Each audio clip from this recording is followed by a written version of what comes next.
Ralph. Well, if he's okay, we'll get underway.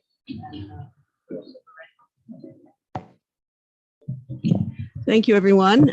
Welcome to the Public Safety Committee's workshop on homelessness. Today is September 20th, and I would ask that we open the meeting with the Pledge of Allegiance.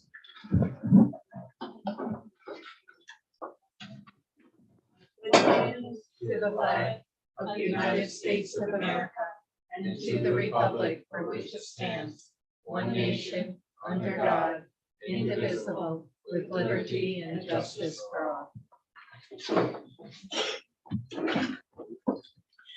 The members of the Public Safety Committee include Emily Menn, present. Jim Gully, present. Council President Carmelo Mantello is ex officio. We also have with us this evening from District 5, Council Member Kiani Conley Wilson. From District 6, Council Member Irene Sorrento. And from Council 2, District 2, Council Member Stephen Figueroa. So we have a full house, which is nice. Just to bring up to speed a bit, the purpose of this meeting is informational. The council has been receiving lots of emails about homeless individuals throughout the city. Some folks have their own theories on all of that. And so I thought it might be helpful tonight if we brought together the experts in the field, those of you who are doing the work on the ground on this issue, and to inform us of your work and your thoughts going forward. We're not here tonight to debate. We're not here tonight to solve the problem, if we ever could. The format tonight, I think it would be helpful if we went around the room and introduced ourselves, and then I'll ask the mayor to open up and we can sort of go around and each of you make a presentation however long you wish.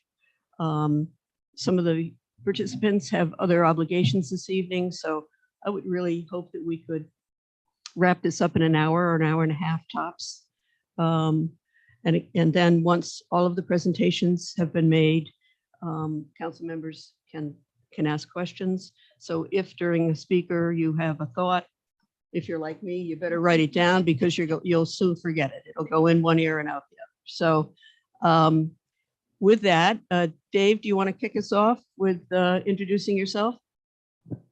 Thank you. David Gardell. I own the Ruck in downtown Troy, 104 3rd Street. I've been owner for 18 years. I also have been on the BIT board as a board member since 2016. I've been the treasurer since 2017. And as of July, I now am the chairperson of the Quality of Life Committee for the Downtown Troy BIT. Thank you. I'm Patrick Madden, the mayor. I've been the mayor for 6 years, 9 months. But who's counting?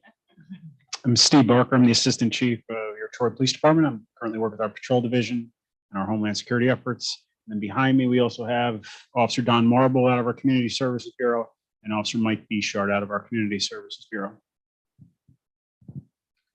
Good evening. I'm Kathy Coons, Commissioner of Mental Health for Rensselaer County. Tiana Minervini. I'm the Associate Director for Outreach with Joseph House. And I'm Kevin O'Connor, the Executive Director of Justice House and Shelter. I'm Bethany Zernicki, Rensselaer County Adult Protective Services. I'm Elena Deloya, also caseworker with Adult Protective Services. You want to hand it back to the mayor and he can give his remarks. We're on a tight budget, so. It's only one mic. So let me begin by saying thank you to Councilmember Steele for pulling this meeting together. And I do appreciate the opportunity to share a few thoughts at the outset here. I hope that this is just the beginning of a productive community dialogue around the issues of poverty, addiction, and mental health, and how they manifest themselves throughout the city and more particularly in the downtown business district. I am by no means an expert on any of these issues, but I know that these are not problems that we can arrest our way out of. It's a disservice to our police professionals to lay this at their doorstep. Can they address crimes? Yes, of course they can. And I hope the chief will speak to that work that they've been doing the past year in the downtown when he arrives. I'm proud of their accomplishments, not only in law enforcement, but also in their ability to provide assistance and diffuse tensions when issues of mental health arise. I attribute that to the leadership of the department and the extra efforts we've put into training around these issues. And I'll just note that coincidentally, this week we are offering the EDPRT training again at Hudson Valley, a week-long training for emotionally distressed persons response team. We are the only department, to my knowledge, in the country that requires such an extensive training in issues of mental health. We're very proud of that here, and I think we're probably closing in around 80% of our department having completed that training. I did attend that training last session, and it's powerful. And it equips our officers with tools that they need to address some of the issues they run into in the community. I do also understand that there are valid concerns around safety and around the perceptions of our downtown that drive patrons to or away from our businesses. I don't minimize those feelings and fears. I also understand people's discomfort at seeing up close the effects of the misfortune of others. And to be honest, I share that discomfort. And I think it should compel us all to action to seek a more compassionate society. I also understand that some have strong feelings about the thing that caused this, the one underlying cause, but there is no single cause. And I think we'll hear that from the professionals tonight. There are many, many antecedents that brought us to where we are today. Some we can address, some we cannot. We have an opportunity tonight to make political statements or to work to solve a problem. I hope we choose the latter. And I think we begin that process by first listening to and learning from the experts you brought together this evening. So again, I thank you again, once again, for pulling this meeting together. And I look forward to working with all of you to make Troy a more welcoming, inclusive, and safer community. Thank you, Mayor. I'm going to sort of give it up to Dave. Do you want to go now or do you want to go towards the end? We can go right or we can go left. So with the mic, so it's up to you. Or we can wait for the chief if you want to speak, whatever you want to do. Totally up to you. I guess I'll go first. Okay, fine, great. Okay. Not like that, but no, I really appreciate everybody's time and focus on this collective issue. I think the mayor said it best. We can't arrest our way out of this situation. You know, the way I look at it is that like we have, it's like an onion. There's many layers to the greater good here, and we have homelessness. We have, you know, some of it is mental wellness, some of it isn't. Most of it is. You have mental wellness. You have a drug epidemic. You also have this mental wellness is also compounded to 2 years of pandemic and sheltering in place, and us not being able to socialize as a community at large.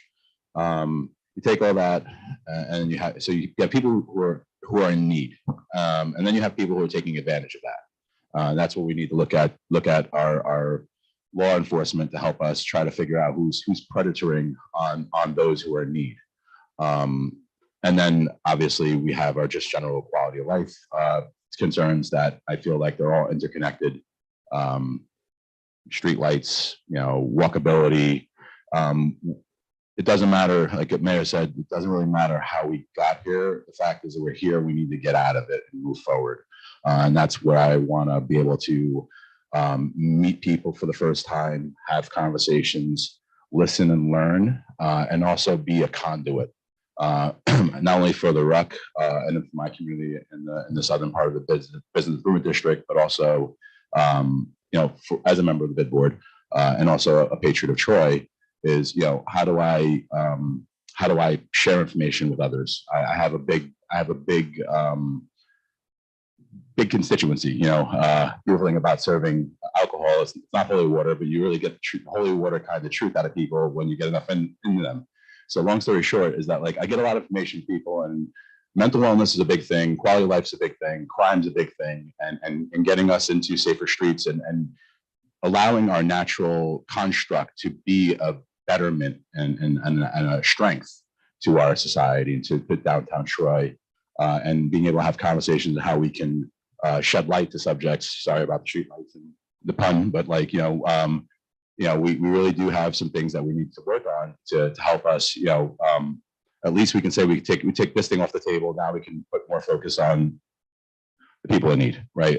So if we can get some things off the table and work in a pragmatic situation, a pragmatic way where we can just start taking some things off the table, trees, overgrown trees that blocks light, blocks lights for safety reasons, and also prevents our street cameras from helping our Troy police force from doing their job and helping monitor crime activity and things of that nature. So a lot of things that we can do are interconnected. It's just a matter of, starting somewhere and get, starting doing these, it may not be something that becomes a front page news piece, but like it is something that we're doing that is going to be noticed, or actions that are noteworthy that help us kind of bridge the gap, bring it to the middle, and rebuild our civic integrity. So that's really what I have right now. And the Quality Life Committee is working on the Congress Street Corridor right now, and trying to help with just raising awareness on just, street lights, trees, graffiti, things like that. And then trying to learn how we can work with Church Street Alley is behind my business and behind a lot of people's businesses. So how do we have a conversation with a person who needs to be ushered to St. Joseph's House versus, something we need to call, the police force because we have a trespassers affidavit program on my property, and they're loitering and they're, saying they live here, but they don't. And then becoming more than they're becoming an unsafe thing for the community around them. I'm trying to use my words properly here. I'm not a professional in this realm, so like I'm just a bartender. But like, again, like I'm here to learn. I want to be able to tell my customers, my clientele, my neighbors, my tenants, my mother, how do we come together and help and come up with a solution? So thank you for your time, and I look forward to learning more. Chief, if you're If you're ready to hear from me, I'm not the homelessness guru here. I think Kevin is. Yeah, so I mean, as the police department head, we police compassionately. We try and do what we can to help those that are less fortunate, those that are, persons that are experiencing homelessness, and we can only do what we can do. We can't, as the mayor had said, we can't arrest our way out of this.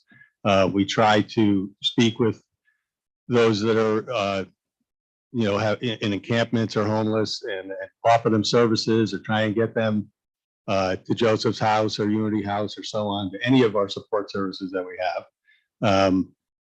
We kind of treat them with kid gloves because we really can't do it any other way.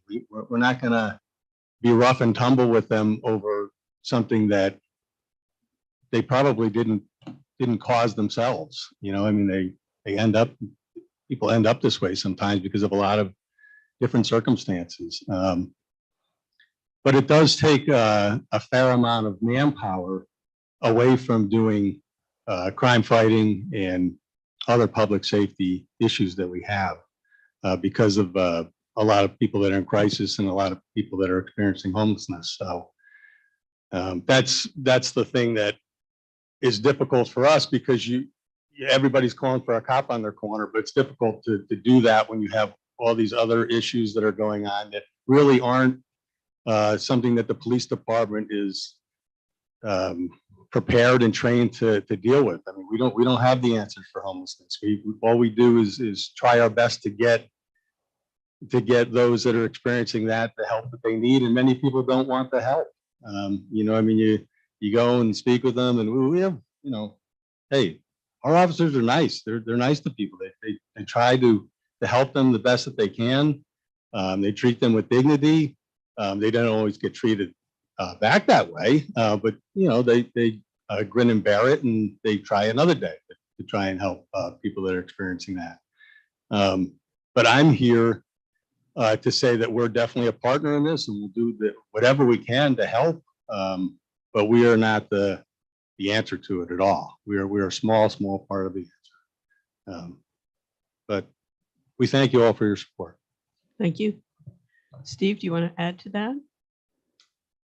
I don't think there's much for me to say that Chief DeWolf didn't already mention, other than to underscore that arrest is not the answer. And as we speak to those in the community, not because we're unwilling to arrest, we certainly will make the arrests, but because of the violations that are occurring, that individual is right back out. That's not a discord on the other things that are going legally. It's their violations are so minor, even before bail reform and everything else, that they'd be right out anyway. So there's no resolution there. So typically when we get called upon by different people in the community, like, well, why aren't you just arresting those individuals? We certainly can, and in some cases we do, but that still will not resolve the issue, because that individual will be right back in the same situation. And I think that credits Chief DeWolf's point, where it's more partnership based. And then obviously I'm a biased person. I'm within the police department, but recognize for those, if you struggle to come to this meeting, or if you're struggling with this issue, at least be proud in the fact that the chief has already designated these relationships within the community as pretty important. It's encouraging for me to get to the department, and then I hear Chief DeWolf speaking of how he already speaks highly of the commissioner or those from Joseph's House, and he has those meetings regularly. And so I think those relationships, that first big part, are already accomplished, which should be encouraging for the people attending or watching the meeting. Thank you. Commissioner? Thank you.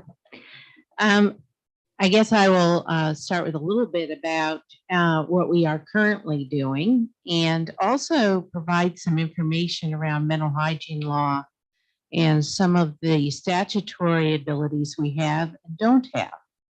So we at Rensselaer County Mental Health do have an outreach social worker. She works collaboratively with APS very often. Joseph House Outreach has worked alongside Troy PD in some situations. And she is dispatched all over the county to respond to needs. There are some serious situations other parts of the county as well that she helps to address. But she is able to conduct a mental health and substance abuse evaluation right on the street, if need be, or in an individual's home, and works to link that individual to services and treatment that they may need. Everyone has, including all of us, has the right to accept or refuse treatment and services. And there really is no way to force someone to receive treatment against their will. The only remote possibility is if an individual is hospitalized psychiatrically involuntarily and receives what's called a Rivers petition authorized by the court to be medicated. That only takes place in an inpatient setting. There is nothing that allows us to medicate someone or provide services against someone's will in a community setting. So everyone has the right to accept or refuse treatment and services. With that said, there are times when our social worker does meet with someone, makes recommendations, and the individual refuses the service. However, she's fairly persistent, and she'll come. I see APS nodding their heads and smiling. She will come back around, and she will continue. And there's some people in the community who she's sort of courted for at least 2 years before she gets them to agree to come into treatment. So we continue with that. We persist with that. We work very collaboratively with the police department. I joke that Chief DeWolf's on speed dial with me, but and I have to compliment the community police officers because they do an outstanding job and work with us and will consult with us on situations. We have to be very cautious to assure that we maintain an individual's right to confidentiality. So without a release of information, I cannot just call anyone in the community, tell them what's going on with someone. If we're in the midst of a crisis with an individual, then some of that confidentiality law is lifted and I can share a bit more information. Okay. My office and I myself, as the Commissioner of Mental Health, under the Mental Hygiene Law statute, has the ability to issue what's called a 945 order. That's if certain individuals prescribed in certain roles under the statute contact me and advise me of information, compelling information that lets me know an individual is a danger to themselves or others. And there's a fairly strong threshold of evidence for that. In which case myself or designees I have under me, which includes the doctors at Samaritan Hospital Emergency Room, can issue a 945 order that is then transmitted to law enforcement. Law enforcement then under that order can go and into the community and pick up that individual against their will, involuntarily transport them to the hospital for evaluation. Now, I want to make it very clear that that's an emergency evaluation. That does not mean they're going to be admitted to the psychiatric inpatient unit. It is for evaluation only. Now, there are times when an individual is admitted, and there are times when they are released. We have worked very closely with Samaritan Hospital to try to track the outcomes of those 945 evaluations. So this is for all over Rensselaer County that I can be called. If the individual, if I have a citizen of Rensselaer County who's in another county causing a disturbance, it is the commissioner of that county who gets contacted. Okay? Just as if an individual from another county may be in our county, I would be the one who would be contacted. We receive many calls for 945 orders, and the bulk of which are in the city of Troy, because that's where the population center is in the county, but we do receive them for all over the county.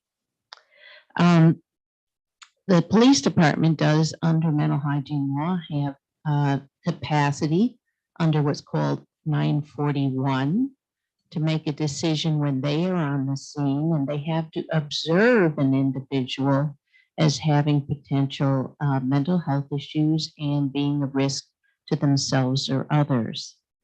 Under the 945, law enforcement doesn't have to witness that. They need only respond to the order I've issued based upon the information I've received. The 941 is an involuntary transport to the hospital, the determination of which is made by law enforcement. There is a proviso with this statute that individuals could argue against the fact that they were brought up, and they can file a civil liberties complaint against myself and any of my designees under the 945. So Samaritan Hospital has become more and more of a regional resource in the Capital District. I'm sure you're all very well aware of the fact that emergency rooms go on diversion status. That is more common in Albany County than it is here. So Albany Med and CDPC Crisis Unit frequently go on diversion for psychiatric emergency evaluations. And those citizens of Albany County then who are in need of that service are very often brought to Samaritan Hospital. When Samaritan has maxed out their resources psychiatrically, they will notify me of when they go on diversion. And then our folks will be transported to other settings, down to Hudson, to Columbia Memorial, to north to Glens Falls. I am a part of a regional group of county commissioners who are working on this with the State Office of Mental Health. And is a very challenging situation we have. The hospital serves persons of all ages for the crisis evaluations, so minors are also brought to the hospital for these assessments. We also are working closely with Troy PD and the EDPRT training, and several of my staff provide the presentations in that training. Regionally, there's an effort along with the State Office of Mental Health to increase the number of crisis type services that are available in the community. And recently we were successful in reopening a program that was piloted about 1.5 years ago. It's called the Living Room Program that is operated by RSS, which is based in Albany, and is sited at the Mental Health Empowerment Exchange on Burdett Avenue across from Samaritan Hospital. The Empowerment Exchange is a peer-run agency that we help fund through state aid dollars that come into Rensselaer County. The living room is basically Monday through Friday, a bit of a drop-in place for persons who are emotionally distressed. There's a licensed clinician on site. An individual can spend time just hanging out at the living room to regroup and kind of get better control. And they're in such close proximity to Samaritan that if the individual needs greater intervention, they can accompany them to Samaritan's crisis unit for evaluation. There are plans underway for Unity House to be opening a crisis residence. They're in the process of developing that residence, the physical plant. That'll be located on 8th Street, and our hope is that it will be licensed in early 2023. There was the State Office of Mental Health did put out an RFP recently for the development of intensive crisis stabilization centers throughout the state. There was one applicant for the capital region, and that proposal was not accepted. But the State Office of Mental Health has assured us, county commissioners in the capital region, they will be reissuing the RFP for the capital region. The challenge is having a provider who feels that they have the bandwidth and the ability to recruit enough workforce to launch that program, that they would put forward an application. There is an RFP out right now from the State Office of Mental Health for the development of supportive crisis stabilization center. And I know of one provider in the capital region who intends to apply for that. Those will be regionalized services, may or may not be sited in Rensselaer County, but would be accessible to Rensselaer County citizens. The way the law will be structured around those is that there would be an ability for law enforcement transport to those centers. So more to be seen on that because this is very new and under development. So here in Rensselaer County, we also have a mobile crisis service that we share with 4 other counties. That mobile crisis service is operated by Northern Rivers in Albany, serves children and adults.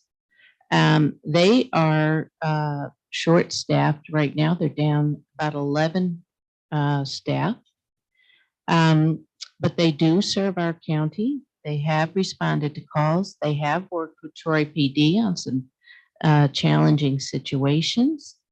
And our ultimate dream, I would say, with Northern Rivers and with the police department is that they would be embedded in our community. So we aren't losing sight of that as a goal, but they have to be fully staffed before they're able to do that.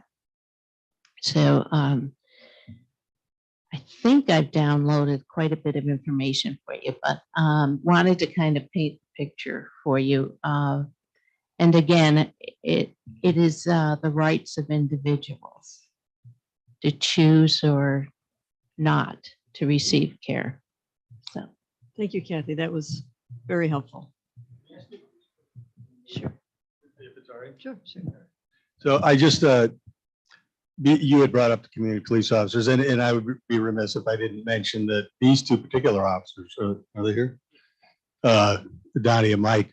It's persistence and compassion, and really that is what helped. We have two success stories of people that were, experiencing homelessness that are no longer experiencing homelessness. And it was because of the partnerships that we have with Joseph's House and with other organizations that we were able to get those people the help that they need and get them into homes. So I just wanted to make sure that that was out there, that that it works. Sometimes it's just patience and persistence that that gets it done. It's just not a quick fix, but I just wanted to share that with you, that there are success stories. It's not all gloom and doom. Thank you. Thank you. And certainly there are success stories. I'm Kevin O'Connor, Executive Director of Joseph's House and Shelter. And we have a breadth of services that we offer, including street outreach, emergency shelters for single adults as well as families. Also a seasonal shelter that'll be opening called the Inn for the Cold. That opens when the weather gets colder, about mid-October, early November. And we run permanent housing for folks with severe mental illness who have long histories of homelessness previously. And if you have the perception that homelessness has grown, you're right about that. Last year we served 142 people across Rensselaer County. So far this year, for the 6 months, we've already seen 162, just half of the year. So the numbers are growing, and it's not just here. We happen to provide street outreach in Albany as well, and that's really mushroomed there.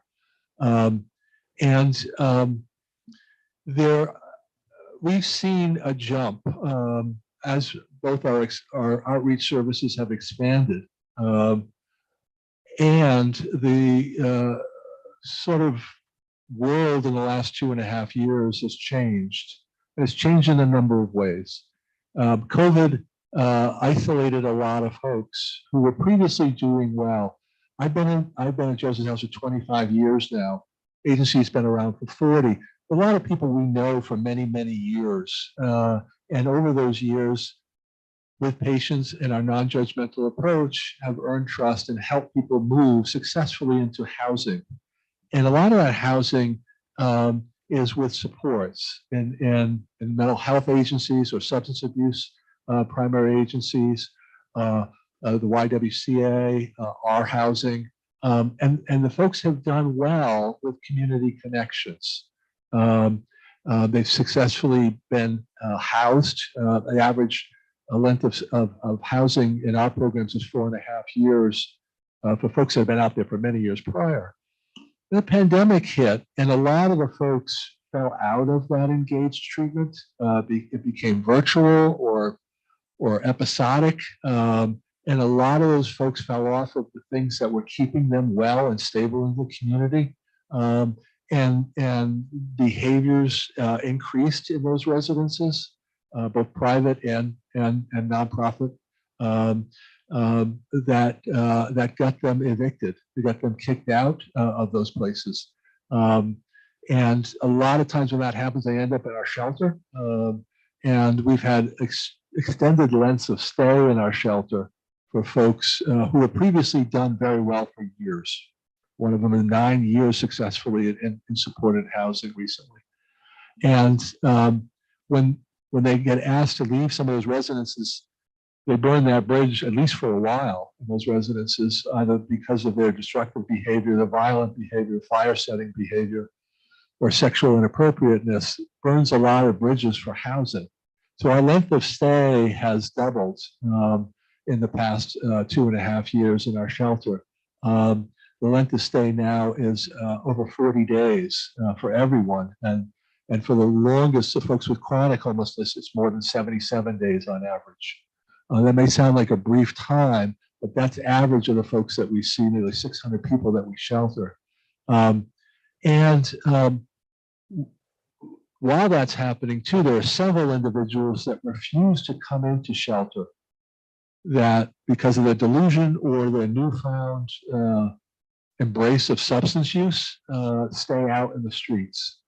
And that's what you're seeing a lot with downtown. And it's all neighborhoods. It's not just downtown. We're up in the Berg this morning, a ton of folk that are out and about there. I get calls all the time from neighbors that talk about people using their back lawns to shoot up, or these people hanging out and sleeping on their properties. And we respond. We go out daily, Monday through Friday. It was a 7-day week program when we had COVID relief funding, but now it's cut back to the 5 days a week. And we respond throughout the county, but most of them are here in Troy, and make contact with folks.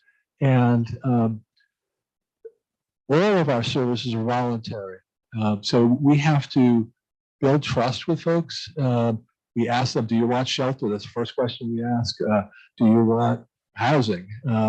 And typically they're reluctant about shelter because they have a difficult time in shared spaces. It's not a big building we have in 74th floor. You have to share a room with 1 or 2 other people.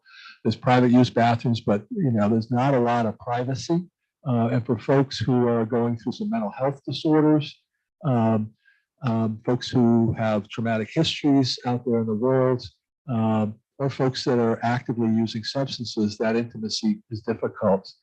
And more people ended up staying out over the past 2.5 years, despite our offers to get them something different. Now, the people that are out there, we get a lot of calls from people who are concerned about individuals who are doing aggressive panhandling downtown. And we've all witnessed it. The interesting thing about that phenomenon is more than half of those individuals are not homeless. We know that for a fact. There are folks who are homeless, and they are panhandling. Most of the panhandling activity is substance related. They're very desperate for money for drugs. Not all, but most of it is. We work collaboratively with Dan and his team. I want to also commend the community police officers and all the officers for since we've been doing this emotionally disturbed persons response team work and revitalizing the last 4 years.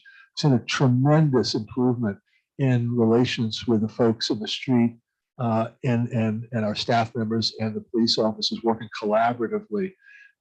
We get calls all the time from Patrick. Patrick gets a lot of calls from the community, and he calls me up, and then we get the team. Sometimes we do that collaboratively with the community officers and mobile crisis to try to get those individuals to accept an alternative. And it can be really hard to witness.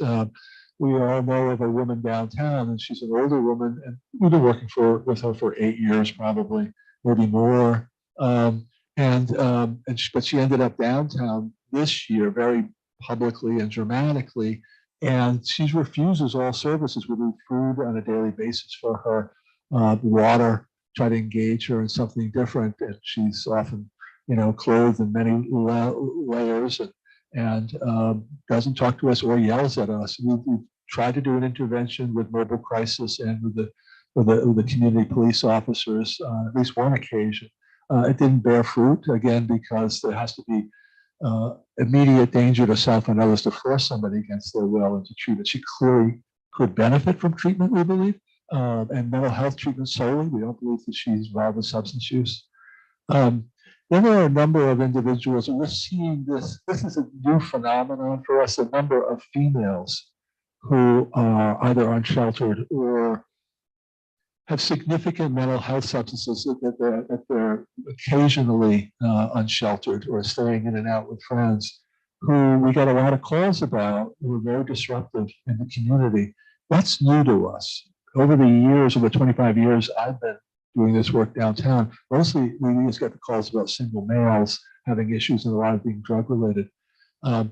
There's a cadre of individuals, females, who have significant mental health disorders downtown now that are creating nuisances. I do know that because I get the calls, and it's sad to watch. Some of whom have been in our shelter, and they've left. Some of whom are now using significant substance use. to cope with their mental illnesses, untreated mental illnesses, and that is a horrible web. A few of them get involved in the sex trade when that happens, and it's horrible to witness because we've seen these individuals in better conditions, and we've housed them in housing with supports previously, but they've fallen out of treatment and they've ended up in this web, and some of them we still have conversations with, try to engage back in the shelter and into housing.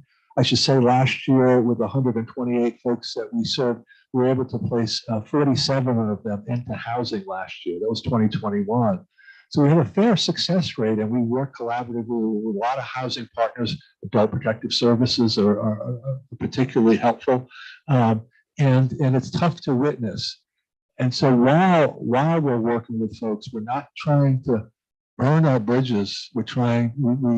We gave out 791 food packages so far over 6 months, and over 80 items of clothing for folks over the 6 months. We've had a number of behavioral health assessments with the help of the county mental health, and we tried to say, what do you need today? And we keep going.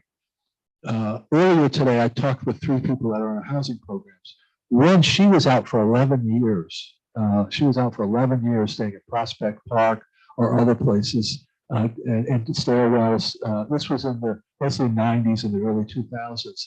And she's been in our housing now for 14 years. But it took those 11 years, and she talked about it very eloquently, in her substance use.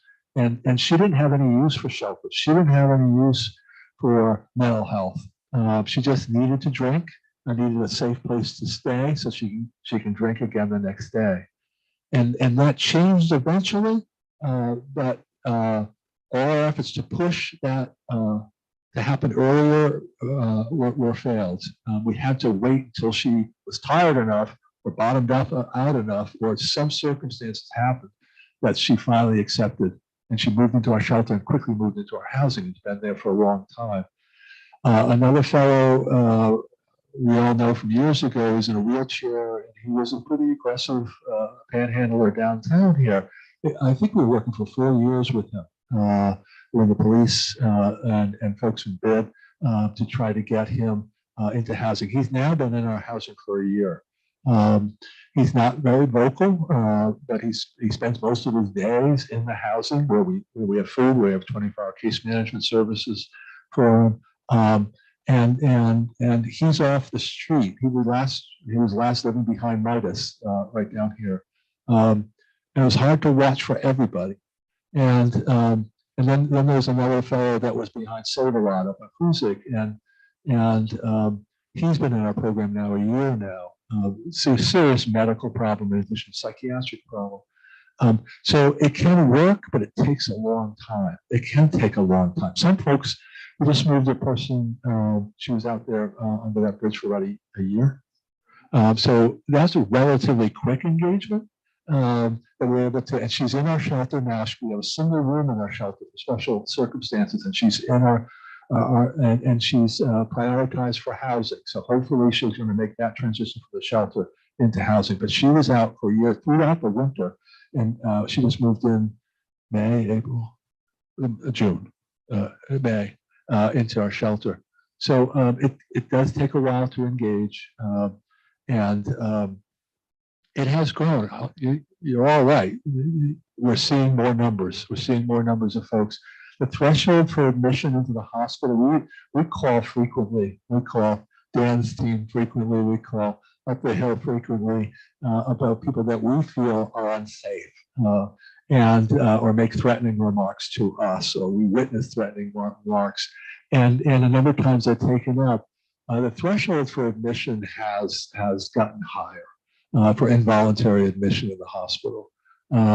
And it's harder for us in previous days, we'd be able to feel safely that this person's going to be admitted, and while they're admitted, maybe sober up a little bit, or maybe get a better trial of medications in them for a longer stay. Stays in the hospital are much briefer, by the way. The average stay is less than a week. When I was first entered, so I have a social work degree, psychiatric. I worked in state psychiatric center in downstate. And the average stay when I first started in this field about 40 years ago was about 30 days in a hospital. So enough time for the team to make contact with family, to find out what were the precipitating events that happened, get a good workup over a long period of time, a couple of weeks, to try to titrate up on medications, try different medications with psychiatrists, get a social worker involved to find out aftercare, what's going to work so it doesn't replicate the same problem as before. And then even give a trial overnight to some of these supervised residents for that individual before they were discharged, to see if there was something that they'd take they would find attractive. That was then. That was 40 years ago. Now with managed care, the average stay is less than a week. There's not enough time for really the best psychiatric workup to happen in such a short amount of time. And then the other thing that happened is substance abuse services have become less accessible than they were. Many of you will remember when we had 3 detoxes here. We had St. Mary's, we had Leonard, and we had Samaritan. We all had detox units. Now we have one modified detox unit at St. Mary's. And it's harder to get people into treatment than it was before. And again, that's a healthcare problem. But over the 25 years I've been here, it's been tougher to get people involuntarily hospitalized. That's not our goal usually, but when we work with people and we're concerned about their behaviors, then that was something that we used. And the other thing that happens, and I'm not critical about it, just describing it, with the bail reform, these violations were occurring and other charges are occurring. Sometimes that would land somebody in jail. Sometimes they have longer stays in jail. And the county has had forensic social workers in jail that we'll be able to collaborate with and work with and find a different alternative when they were released. Nowadays, those stays aren't happening.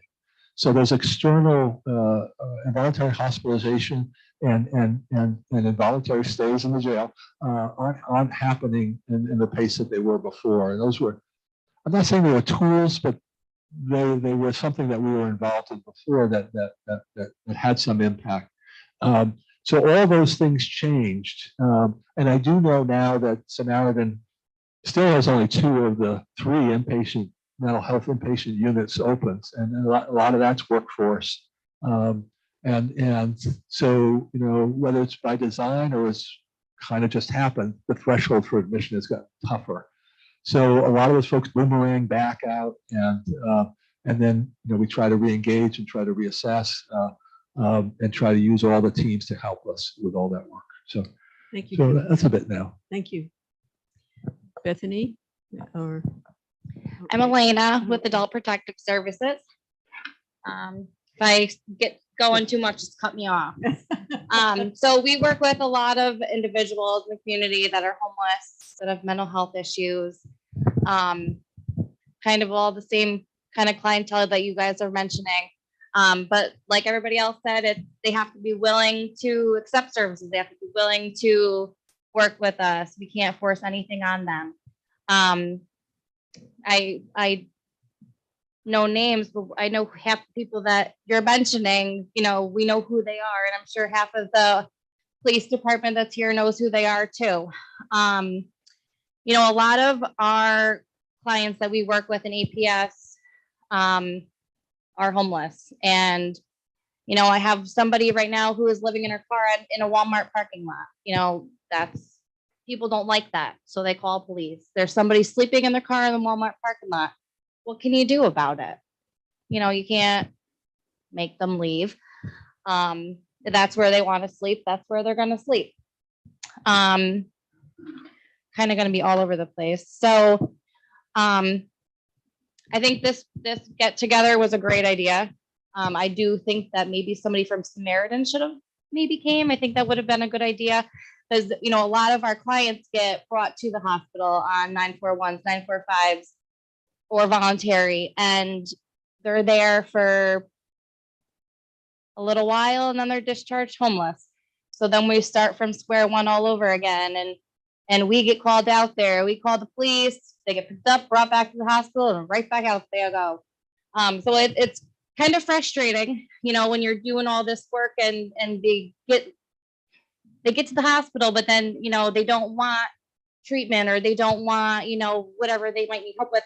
So they leave and they're right back out there, homeless, using drugs, whatever they might be doing.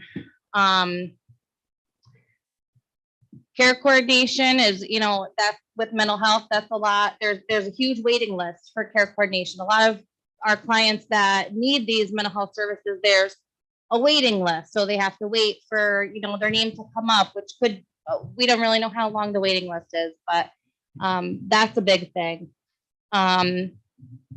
We have a client who I know you guys all know, she's naked half the time walking around Troy, covered in feces, covered in blood. What can you do about it? You pick her up, bring her to the hospital. She's out the next morning. She's doing the same thing she's been doing. That's, nobody wants to see that.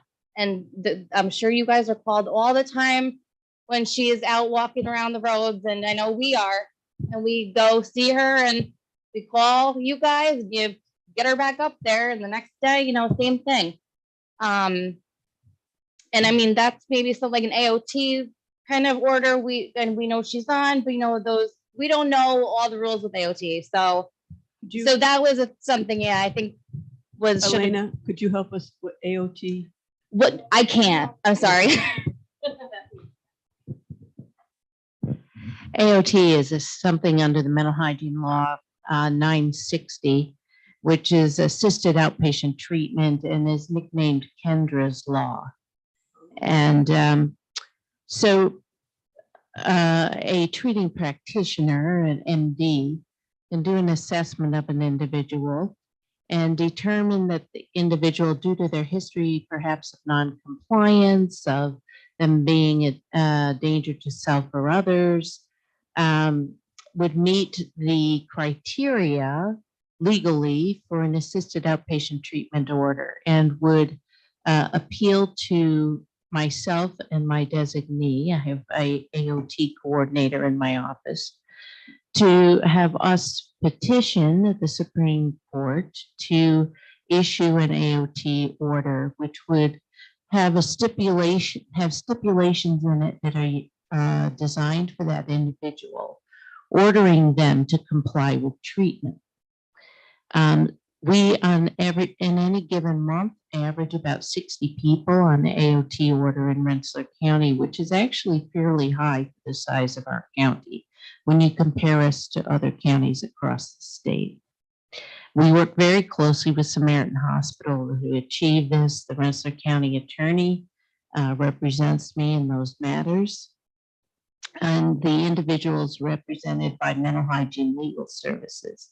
An AOT order can be for a 6-month time period or a 12-month time period and can be considered for renewal if the criteria is met for renewal. We have many individuals in Rensselaer County who have benefited well from an AOT order. There are some individuals who do not benefit.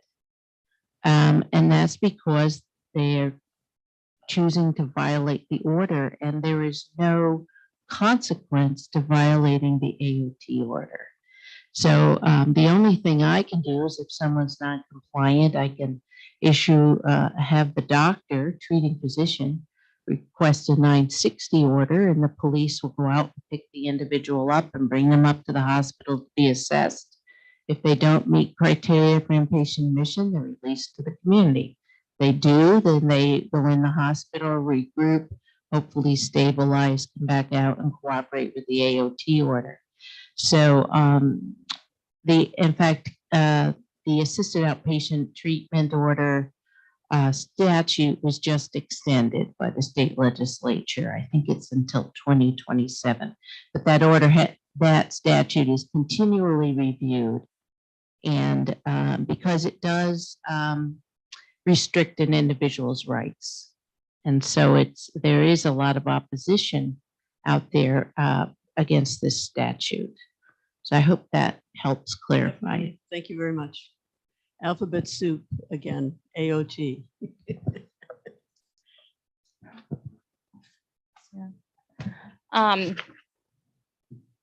I mean, I guess one other thing that, we have a problem with APS, a lot of clients that we do work with are also sex offenders. They have that, and we can't get housing for them. If they need more care, if they have mental health, there's only, certain places that can take them. There's Cook's Arms and there's the rooming house up on Oakwood. And if they need more care, if they need assisted living, if they're homeless, no place can take them. I think we even had a caseworker that I think she called like the sex offender. She called somewhere to see if they possibly had a list of assisted livings or shelters somewhere that would take sex offenders, and they don't. So, we have a lot of clientele that are also sex offenders that we can't place them anywhere because they're not able to, with their background, they're not able to live there. And then again, kind of going off what Kevin said, during COVID, the changes from going in person to virtual, a lot of people don't like that. A lot of people don't have the ability to do a Zoom phone call or do a video call with their providers. And I think that was a big thing that made a lot of people kind of fall off in the last few years. I think that is all that I have. Thank you. Thank you. Just want to give everyone an opportunity if you forgot something that you feel compelled to share. Okay, sure. Kevin was talking about the short length of stay and inpatients, like inpatient. I do want to note that in New York State, over the last decade, several psychiatric inpatient beds were closed. So there's a smaller number of beds as a resource. I mean, we are really very fortunate that we have the units at Samaritan Hospital. Some of why those units are not at their full capacity is for infection control regulations at the hospital. So that's been something we've been dealing with. CDBC, our local psychiatric hospital, is downsized.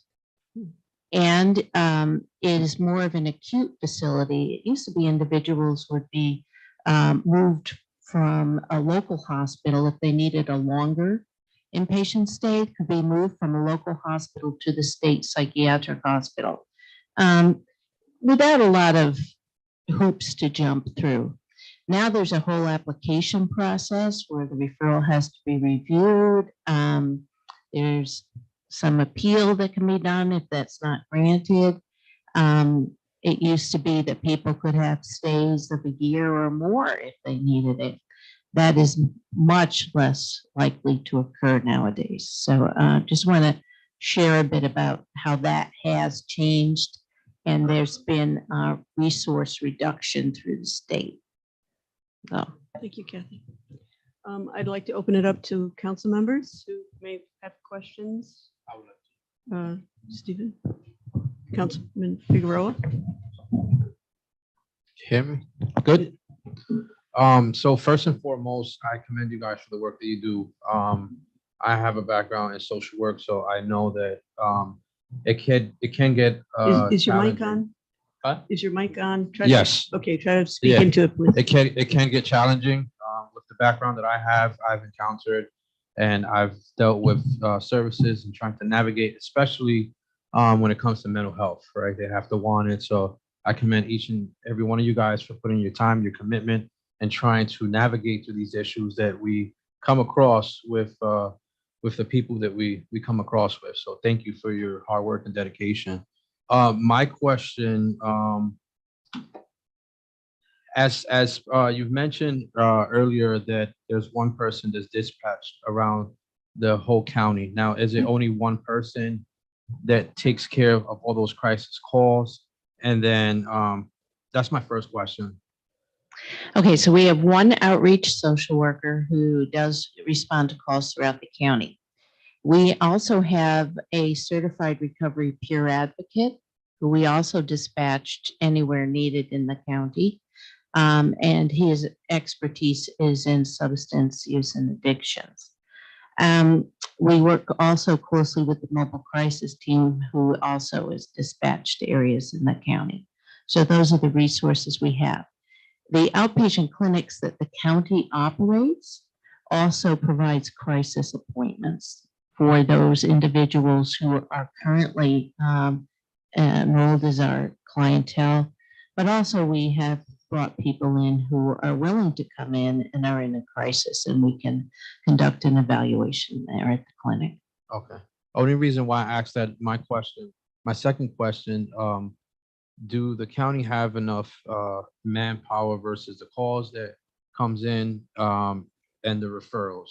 Like, cause I see you said one person, like, are there more calls and referrals that come in that's too much for you guys to handle, or like you guys share staff? Okay, Cause I know that could be a concern. yes. Yeah. Yeah, well, all throughout the behavioral health care system and healthcare in general, workforce is an issue, okay? We've been very fortunate in the county operations to have recruited a number of very strong staff. We've had retirements, we've had resignations, and we've been able to, for the most part, keep up with that. We have some vacancies right now, but those vacancies, we have very few vacancies in the clinic operations. In terms of referrals for our outreach social worker, she does keep up with those referrals very well, and will respond very quickly when needed. And the recovery peer specialist, he also responds very quickly. In our children's services right now, we do have a wait list in our outpatient clinic, but we give top priority to referrals for those being discharged from psychiatric inpatient, for those who have been seen at the emergency room, and for children and youth who are coming out of residential care.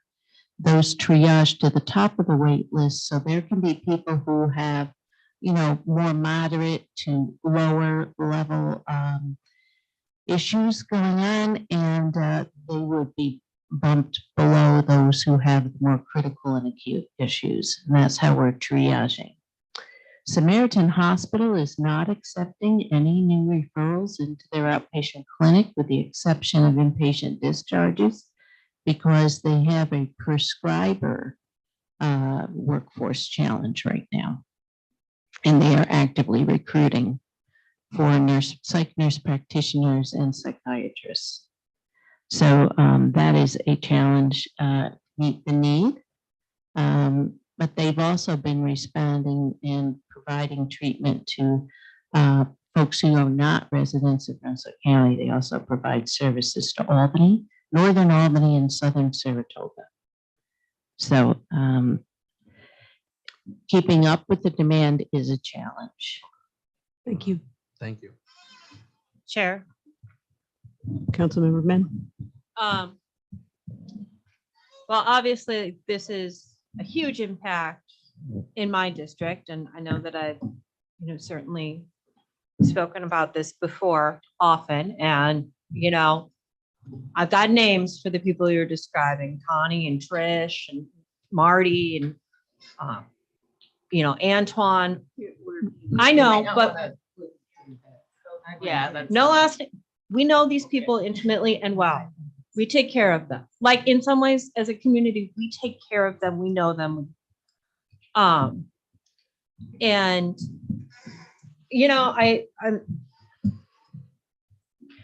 but we also have residents and businesses that are struggling. So, I get it from both sides. And and there's a lot of compassion, but there's a lot of anger. And right now, our Congress Street, 4th Street, 3rd Street, Ferry Street corridor, which, by the way, is the largest number of minority and businesses owned by people of color and women, feels abandoned and kind of a dumping ground. And, I'll say it in public, because a block away, it doesn't seem to be an issue.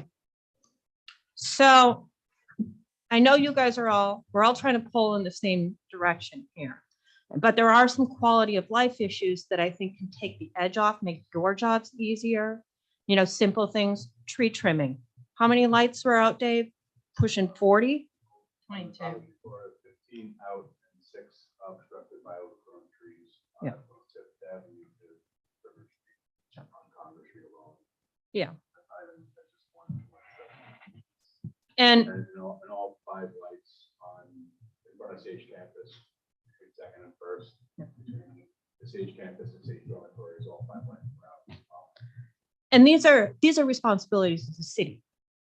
And it is our responsibility to get these things fixed in a timely manner so that we have security cameras, so that you have the additional data that you need when you're helping people.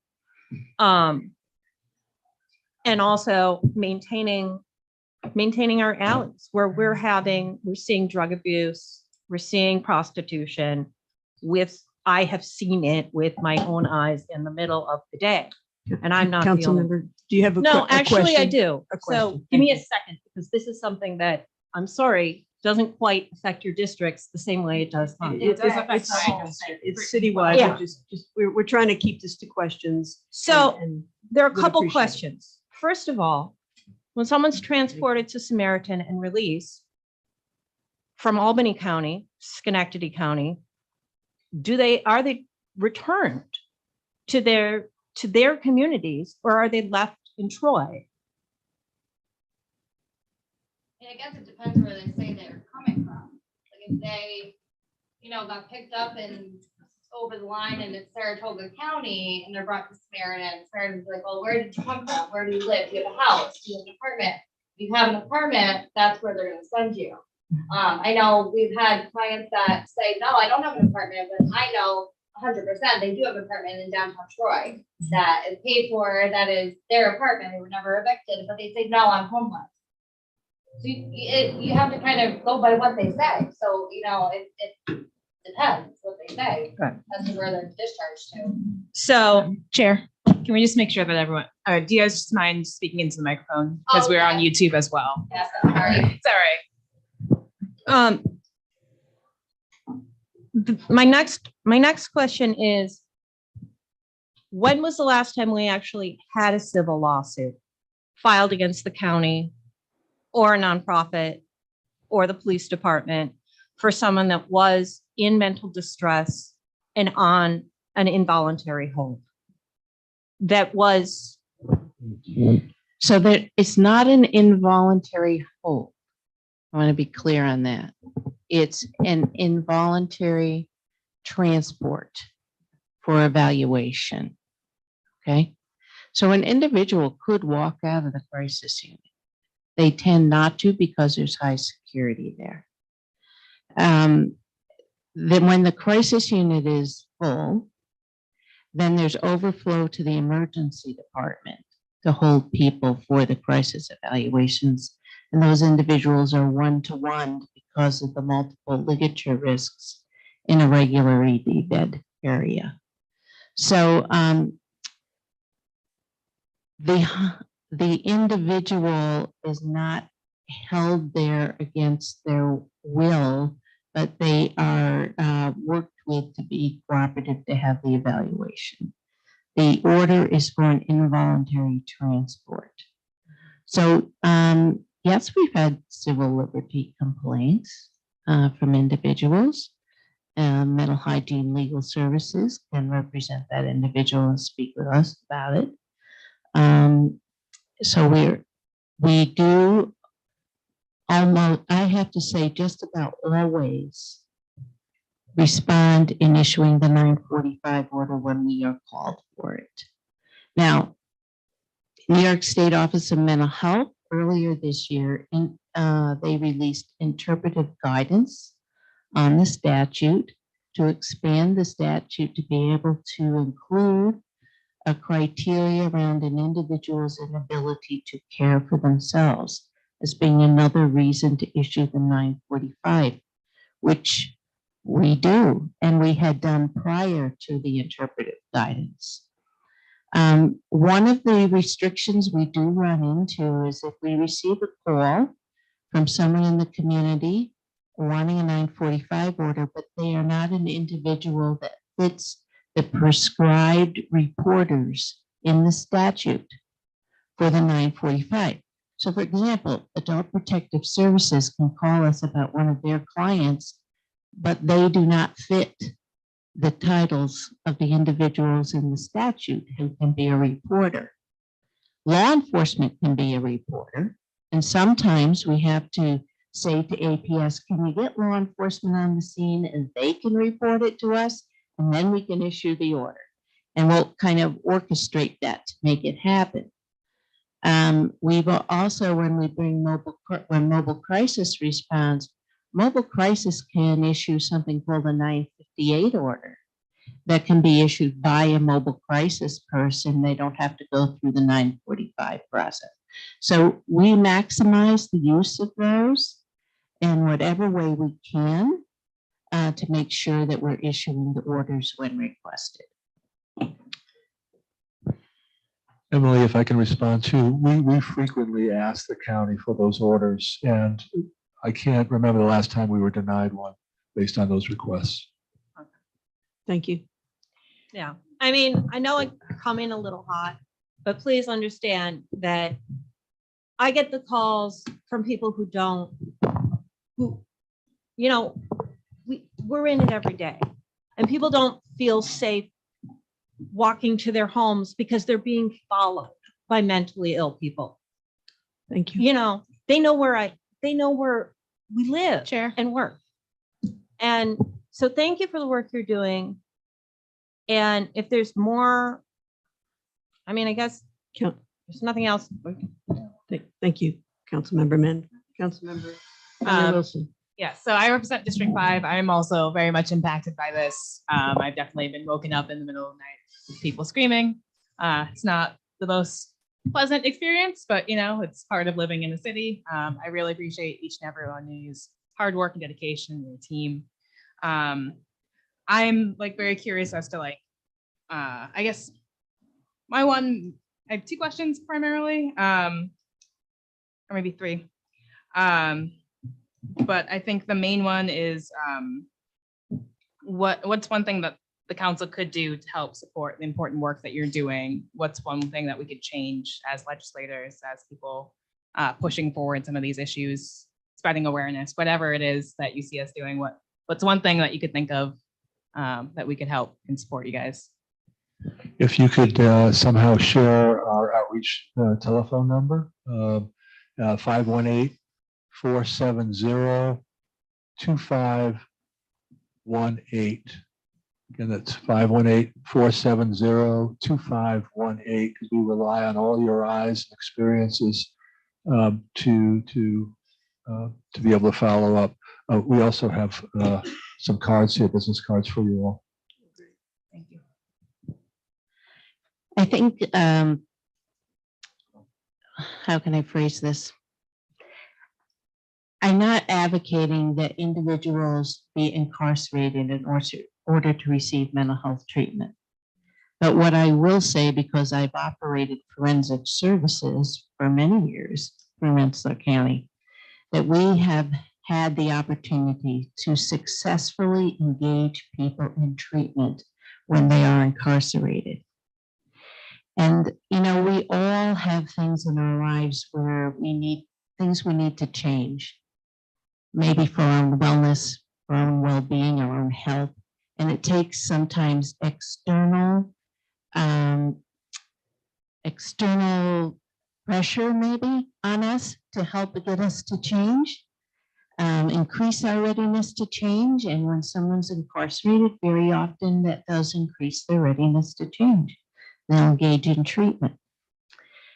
With bail reform, that has limited the number of people who do come to be incarcerated and have that external leverage.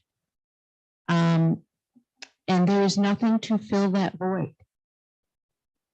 AOT is not going to fill that void. If someone doesn't follow an AOT order, that doesn't mean they're going to be incarcerated. And I know we can't really arrest our way out of this, but there has to be consequences. We all need consequences for our behaviors. And there are no consequences that we are seeing that we in the mental health profession could use to help support someone and point out to them, you know, you're in this situation because you made certain choices that led to this situation. We are not experiencing that kind of external consequence. So I know you can't legislate something to make something happen, but we have a void right now. And I'm not saying what was happening before was right. It should have been happening, but we don't have a substitute for it now. So I just put that out to you. I live in Lansingburg, so I'm a citizen of Troy. Have been for over 40 years. Been a citizen of Rensselaer County for 62 years. Now I reveal my age. And I am impacted, right? I live across from the domestic violence shelter. There's things going on in my neighborhood. There was an individual murdered in front of my house in February. I know the environment. And I would like to see the safety of the entire community improve and whatever things we can do to make that happen. So I work with you on this because I live in it every day. Thank you. Councilmember, I think she had two more questions. Yeah, are there any other, like, for EPS, is there anything that we could do that you could think of? Okay. Okay. So this is like another general question. I know we kind of touched on it a little bit, but you know, why do you think homelessness has grown, or like, is there like specific reasons why you think folks aren't, you know, refusing services and things like that? I guess one of my main things is income. I mean, subsidized housing is a huge thing. People are on Social Security, they're on SSI, SSD. Maybe the amount they're getting is $900 a month, $920 a month. They can't afford anything. There's not enough subsidized housing for the clientele that we work with.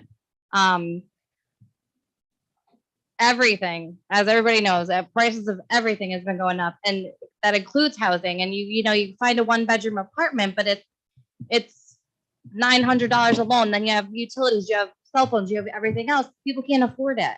So that's another big, you know, problem with homelessness. There's nothing affordable for these clients that we work with.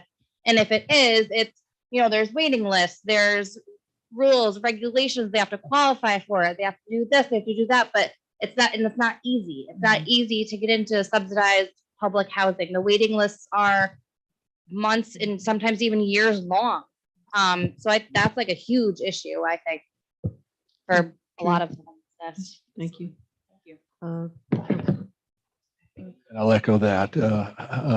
I've been in this field 40 years, and housing costs, rental costs have gone up 300% over that period of time, where income for the lowest quartile of wage earners in this country have gone up maybe 40%. So you do the math. So that's going on. We have a lot fewer, we've deinstitutionalized a lot of institutions that, you know, did bad things, but we didn't replace them in the community with the same money that we saved from state closures of hospitals and institutions. The money never follows. So wait list for mental health community residences with 24-hour supports is really long. Substance abuse, I've already talked about that. We've criminalized substance use, and although there's a reaction to that, it's an appropriate reaction against that right now. But for many years, we took really vibrant households and locked the males away. And when they come back, there's all these restrictions on where they can go and where they can't go. So there's a lot of things that have happened with income, with entitlements, with housing and housing availability, affordability of housing that contribute to homelessness in general. As far as the problems that we're talking about, this is part of that, it's a slice of that pie. And and, accessibility and attractiveness of mental health treatment and substance abuse treatment, I think has changed. And I think those are the reasons why we get this uptick right now. Thank you. Councilman Gudley? For anyone who's out there, does anybody have any idea of like an approximate number of homeless people we have in either the city of Troy or Rensselaer County? Do we have any type of numbers on that? Yeah, so we do points of time, and we're averaging about 200 per county on any given night. Most of those are sheltered, either in our shelter or family shelters. There's 2 family shelters. Joe South runs one, and Rensselaer St. Paul Center runs another. And there are a number of people. Last night there were 41 households with children who are in hotels and motels. And that's what Department of Social Services pay whenever we're a full system, and we've been a full system for a long time. And on the streets, we counted. It was winter, so kind of 9 individuals. We're seeing about 19. I'm sorry, 19 individuals. And that was winter time when that count was. So we're averaging about 200 for the county, which is pretty close to a national average for urban centers. I know a lot of the counties not urban. It's about 20 per 1,000. So it's like 200, and we got 100,000 about in our county. So that's pretty much, and we haven't talked about domestic violence shelters. That's also included in that number, as well as transitional shelter that's provided by the YWCA. So 200 on an average night is probably accurate. Do you feel that your organizations are up to capacity to help the amount of homeless people that we have? Or do you feel that your services need to be expanded to be able to help incorporate some sort of stronger service in the city of Troy? Because I haven't seen a lot of people out there, and I've been around on the blocks many times. Yeah, we do. And I see a lot more than 19 homeless in the city of Troy at any point, not in the programs, but actually on the streets. Right. I just wonder if you think that there has to be something done to maybe expand your operation, expand your programs, because I see it happening here, and I'll bring up another point after you answer that question. So yes, I think we need to expand services, no doubt about that. We need to go back to 7 days a week, longer hours in the day, and evening hours as well. We'd like to do that for just the outreach. And then we have to build capacity in the shelter. And then in order to do that, we've got to move people out of the shelter quicker, reduce the length of stays. So we have to have a back door that has some sort of housing or transitional housing that's available to people. So yes, I don't think we're up to scale. Do you feel that a dormitory type program for that secondary housing could be useful for people that you say can't afford, low income, can't afford, they get $900 a month, they can't afford it? Is there any type of thought or maybe vision towards some sort of dormitory housing that could combine multiple people into a building where they could actually be able to afford to live, even if it's just like the college kids do, they rent a room or whatever? Right. Is there any thoughts that maybe how we expand your programs to do something like that? So there are a number area? of landlords in Troy that are providing what are called SRO, single room occupancy. And I think that's similar to what you're talking about, where they have a room and they share a common space and they share bathroom capacity. There could be more of that, certainly. It's an affordability issue too, that it makes it more affordable. Yeah, so that could be an option. So Kathy, this one's for you. I was amazed to hear you say you only have one outreach social worker in a county of Rensselaer. I mean, really, that I think that there could be something looked at there for more depth and more focus of getting more saturation with other outreach workers in the city and in the county. And I'm wondering why the county hasn't thought about expanding that or doing that to try to help, because this is an ever-growing problem and it's not going to go away. It's getting larger while we sit here. And what I do notice is that there are a lot of times that our officers are called off of their patrols and off of their programs because we don't have somebody to handle mental illness or drug addiction in places where you guys have somebody sitting at the front door watching who comes in. So 90% of the time, they're not weaponized or anything, but yet our officers taking time off the street from serious impact in our city to come up and see the people that are having some stressful issues in their life or maybe just out of balance a little bit that night because something happened to them. And your question is? My question is, how do you put more workforce together so that we can collaboratively work so that our police force could do some things that they really need to do in our city. And you guys could do more with the mental illness, the drug addiction, and the homeless that are all around us, because I think your services really need to be expanded to help the whole city. So, first of all, there's a shortage of workforce for our profession. Very few people are going into this profession throughout in New York State and throughout the country. So we have a mobile crisis team who, if was fully staffed, could be on the streets of Troy more. They're down 11 positions. They have the money to pay the staff. There's not the staff. There's not the people who are applying for the jobs. We're very fortunate to have the outreach social worker we have who we dispatch. She is right now able to keep up with the demand because she refers to other services after she assesses and works to try to get the individual to engage in treatment. We fund that through federal dollars that we receive, and that is renewable dollars. So it's not limited to the COVID-19 upsurge in funding, right? Also, Mobile Crisis is able to now bill for their services. That is a change. So they would be able to bring in more revenue to support the programming and expand the programming, but that can't happen without workforce.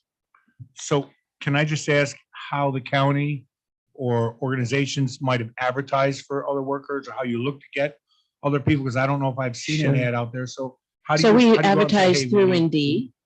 I'm sorry. We use Indeed most of the time to be able to advertise. That's where the professionals are searching for jobs, is on Indeed. Some of our best new hires have come to us through Indeed. And we work with the School of Social Welfare, Albany, and advertise through their alumni. You will hear from all of the behavioral health services in the capital region that we cannibalize one another's staff to hire. There's not new staff coming into this profession. Right. Thank you. Do you feel Counsel- that, excuse me, do you feel that if the wages were better, or the salary were better for these workers, that you might get more of a draw? I mean, Oh, that would we really probably need to put happen, our- but most of the salaries are based upon the Medicaid reimbursement rates for the services. So the Medicaid reimbursement rate dictates how your budget is set up, right? No business can run at a deficit. So we base our salaries, all the behavioral health providers, regardless of the programs you're running, you base your salaries upon the income you can bring in, your revenue. And so that dictates how you operate your services and what you can reimburse. Behavioral health has been woefully underpaid for decades. And there's no recruitment to try to bring in the high school arena or even community colleges. There is no recruitment efforts to try to bring young adults into this profession. It's just not happening. There's a lot of recruitment for the STEM professions, but not for behavioral health or other services such as law enforcement, fire, first responders. There's not that kind of recruitment that's happening. and that's unfortunate, because realistically, it's one of the biggest fluid problems that we have in any municipality are the homeless, because they can be in numerous spots over the course of their time in the city. So I think that we do need to strengthen up. So my question would be to you guys, and to think about, not the answer here, but how do you go back and say, hey, we need to revise this so that we can actually draw people to our trade? Because I think that there's a lot of issues with and I see it, the homeless that are mentally ill, drug addicted, in a depressive state, and they're going around to people on our streets, residents. They're walking in hallways. It's just erratic, the behavior that they're doing. We know they all have issues, right? But still, the people that are paying the taxes, residents, have to figure out, why is this happening to us and how can we control it? And it all starts with you guys in your organization. So somebody needs to push upstairs to get more money so we can get people to get paid in a proper capacity, so we can get the proper help to take care of these homeless people in all the different ways that they are hurting, both mentally and physically. We have to be the better part here. And it can't be just what you're doing. It's about what can you do to grow and move forward and take care of this problem, because otherwise we're going to all be working on this and we're not going to get anywhere next year and year. It's all going to be the same thing because there'll be more people out there and we'll have bigger problems. So I'd like you to just think about that over the time that you're away from here, that we really need to ramp this up and do a better job. Thank you, Council President. Yep, thank you, Chair, for hosting this meeting. Certainly very educational and, working in the state, I thought I had a better grasp than what I did. So thank you very much, Commissioner and folks, for the education. Couple real quick points. It is citywide. Councilmember Conley Wilson, we all see it in our backyards. Kevin, I sent you earlier today, the alley on Fifth Ave, an encampment. The gentleman actually just called me twice on my phone. So I'll follow up with you on that. I also want to say, I think our police department is ahead of the curve on this issue. I actually did a ride along with one of your officers. A couple other officers came. It was a mental health issue over on Tibbetts Ave. It was before COVID. Your officers were amazing, but the paperwork, the time that was entailed, and like you said, Chief, that person was right back out on the street that night. Happened in the afternoon. So, voluntary, involuntary has a lot to do with this. So a couple quick questions to speed it along. Daniel's Law. I've been following that. I don't know if you've heard about that law, but it's about mobile crisis teams. And it's actually going in a different direction. Chief, you talked about compassion. And Daniel's Law actually is trying to take the police out of the phone calls and put together a team, say APS, Kevin, Commissioner, obviously, but more regional teams. Are you aware of that law? And what I'm reading, at least lately, there's a real push to get this passed on the state level. Would that be something that would be? That would be something we would love to have. And there are other states that do that. You would need to have a way to finance it, whether it's through billable reimbursement or state aid or a combination of the two. But there are models, one model called Cahoots that is, I forget which state that's in. I think it's in Washington too. There's also something in Colorado that they're doing. It's very innovative and it's really quite successful. It doesn't do away with the homeless issue, but I've read articles about those models, and sometimes they do it very much like what Joseph House Outreach Van does, and just kind of monitor people in the community, make sure they're fed, make sure they're well, maybe help get them linked to healthcare, kind of support them in a way that they would be willing to accept support. So yeah, it's an excellent model. Awesome. And Chief, I'm sure you would support that law, probably. So we're trying to come up with our own, Right. our own little thing, in the event that doesn't happen. Got it. So we've already spoken at length about trying to set up, a couple officers and practitioner and have our own team out there so that it frees up the zone officers to do their job, and we have somebody specifically set aside to do that. So that's what we're going to do in the meantime. So that will be coming in the next stable organization. Thank you, Chief. Also, did you ever get that? I know that you worked really hard on the vehicle. Not to say transport a mentally ill person or a homeless person in a police car.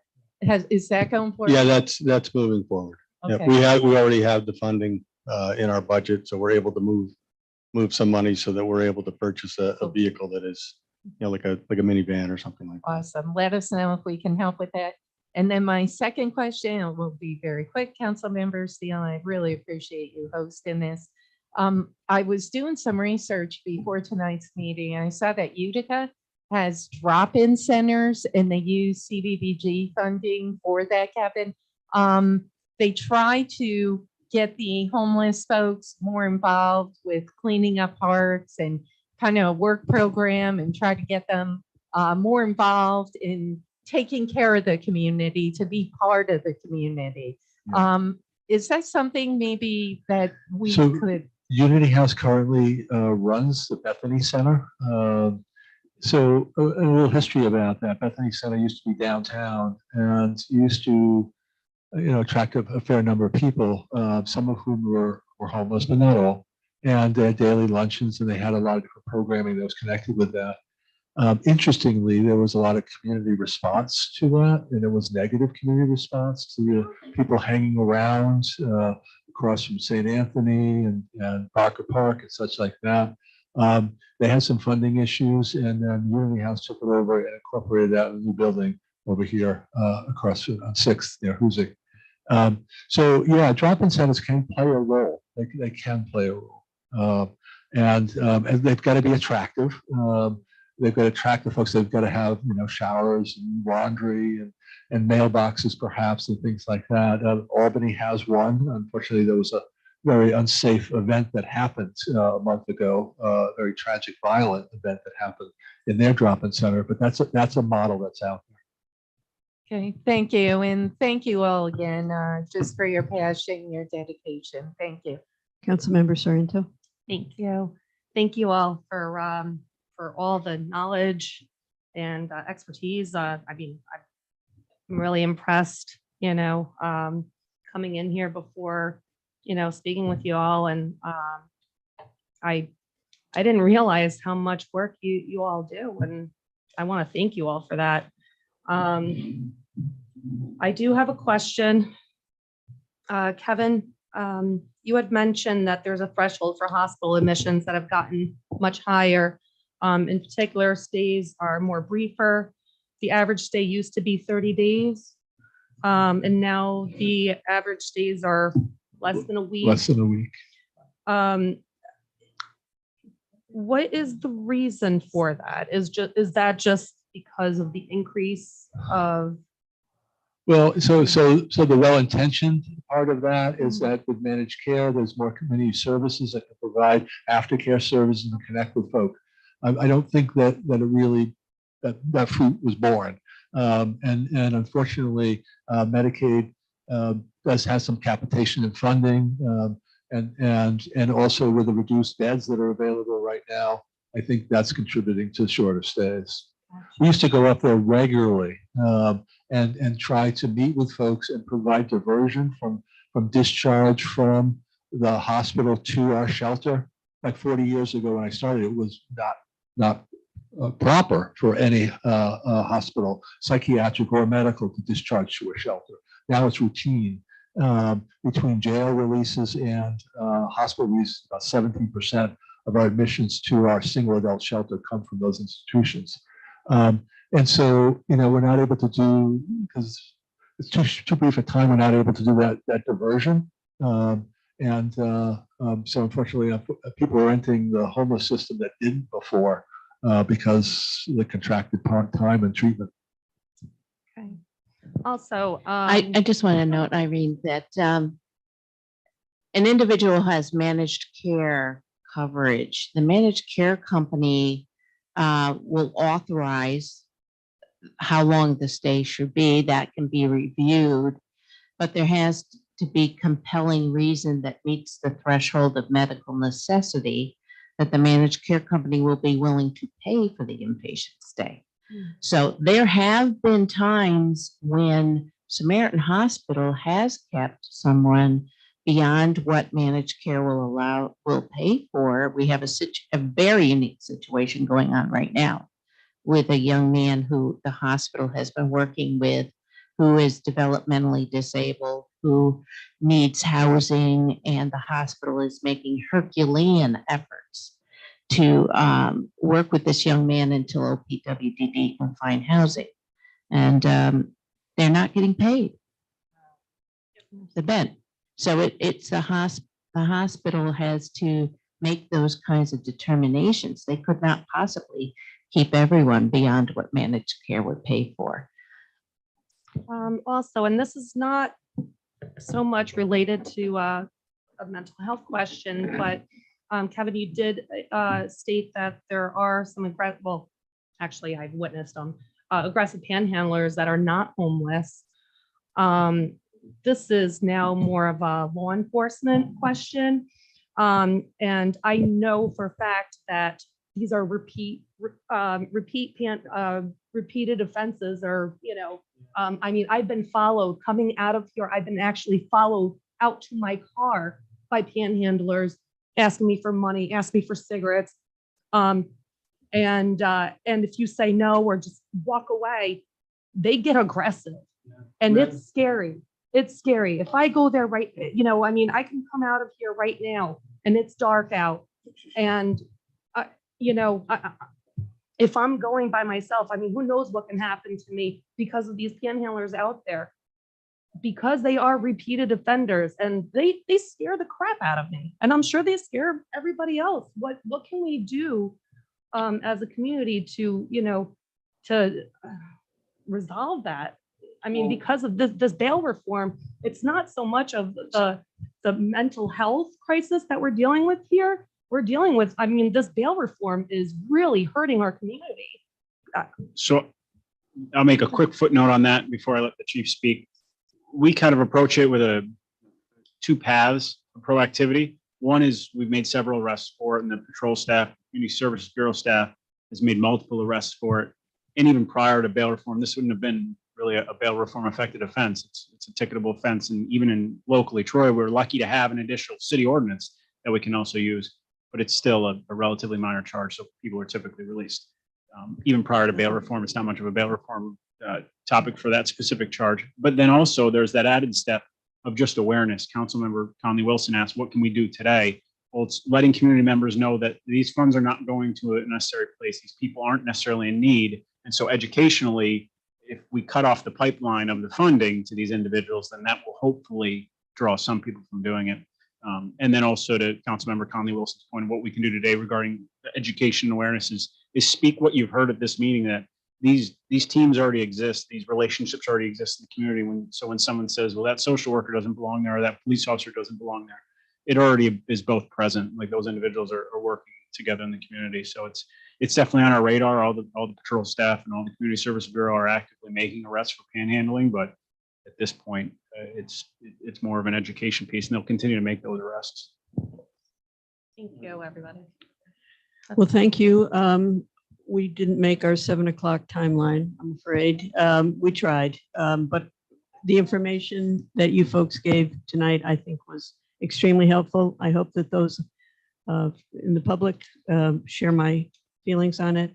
I want to give a shout out to our community officer, Bichard, who helped me tremendously putting this together. We are really, really very grateful to him and to all of you for what you are doing in our community for very vulnerable folks. And I hope we've demonstrated that we are partners with you in this as well. And we look forward to continued dialogue, I would hope. So I would at this, yes. I just wanted to mention that one organization that I wish had been here is Project Safe Point. So for people that are seeing needles, syringes in the alleys, they do have outreach workers that will come and they'll clean up the alleyways. Project Safe Point. Project Safe Point. Safe Point? Yes. Okay, thank you. Yeah, through Catholic Charities. Okay, thank you. So the phone number is 518-449-3581.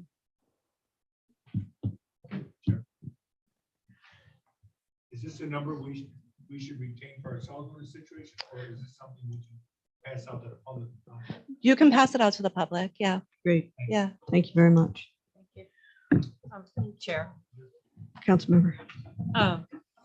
So I do know that I would really value your opinion Troy's in the middle of redoing their zoning laws, which may not seem that exciting, but one of the things that does limit the availability of supportive housing throughout the city is where you are allowed or not allowed to put a shelter.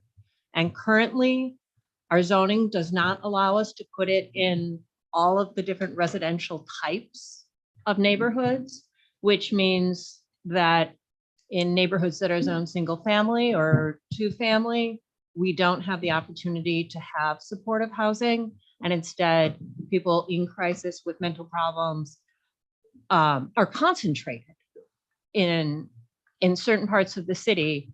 And perhaps especially for domestic violence shelters, the ability for us to have a broad range of housing options so that kids can stay in their neighborhoods and their school districts, I think is really important. And I would strongly encourage you to, share your perspective on that. And if you have thoughts on that, that would be very helpful. Very briefly, zoning is a significant problem for our agency. Every time we've tried to cite problems, there's been lawsuits, there's been some frivolous and some meaningful, and it's zoning. The history of zoning is interesting, and it's very mosaic. If you look at the plans, there's a reason for that. It didn't used to be that way, and a lot of that has some racial overtones to them.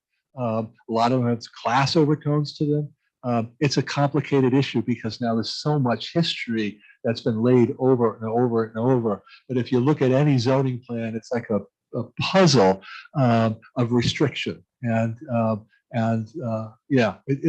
you bring up a huge topic. We don't want to get into that at the moment, but thanks for bringing it up. I think at this point, I would entertain a motion to adjourn. So moved. Do I hear a second? All in favor? Aye. You're not, that's all right. No, So- You're, Yeah. Yeah. On with our days. we're officially adjourned with that.